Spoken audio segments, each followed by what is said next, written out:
12वीं क्लास के विद्यार्थियों सभी को नमस्ते। आज मैं आपके सामने संस्कृत साहित्य के परिचय में पाठाधारित महाकवियों का संक्षिप्त परिचय लेकर उपस्थित हुआ हूँ।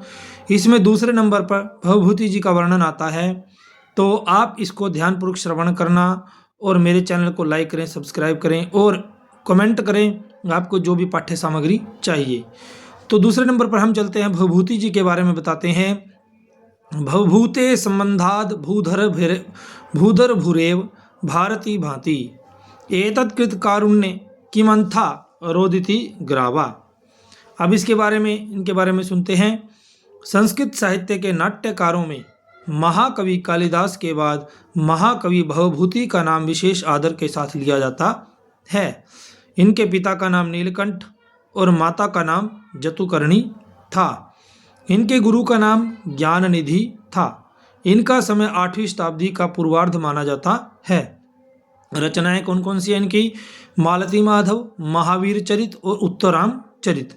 मालती माधव क्या है? एक प्रकरण ग्रंथ है। और महावीर चरित और उत्तराम चरित ये नाटक में आते हैं।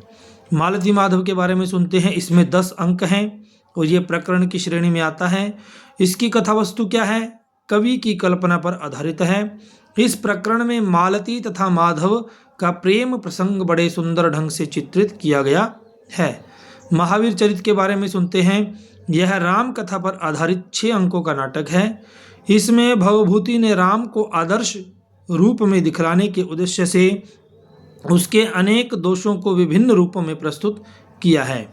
जैसे बाली रावण का सहायक बनकर राम से लड़ने आया था, इसलिए राम ने उनका वध किया। अब तीसरा उत्तरामचरितम के बारे में सुनते हैं। इस नाटक में रामायण के उत्तरार्ध की घटना को प्रदर्शित किया गया है। यह 7 अंकों का नाटक है। इस नाटक को शोभन तथा अलंकृत बनाने के लिए भवभूति ने अनेक मौलिक परिवर्तन किए हैं। जैसे रामायण का समापन सीता के पाताल गमन से होता है, परंतु भवभूति ने नाट्य परंपरा का अनुकरण करते हुए राम सीता का पुनर्मिलन कराकर नाटक को सुखांत बनाया है। वस्तुतः इस नाटक में भवभूति की कवि प्रतिभा का सर्वोच्च निदर्शन मिलता है। आगे सुनते हैं नाटक वैशिष्ट्यता। इसकी नाटक की क्या विशेषता है वो उसके बारे में सुनते हैं। कथा वस्तु के वर्णन में भवभूति सफल नाटककार माने जाते हैं। कथाओं की घटनाएं इतनी सुंदर दृष्टि से गुंफित हैं कि उनमें पूर्ण स्वाभाविकता विद्यमान है। कथा वस्तु के साथ साथ चरित्र चित्रण में भी भवभूति को दक्षता प्राप्त है।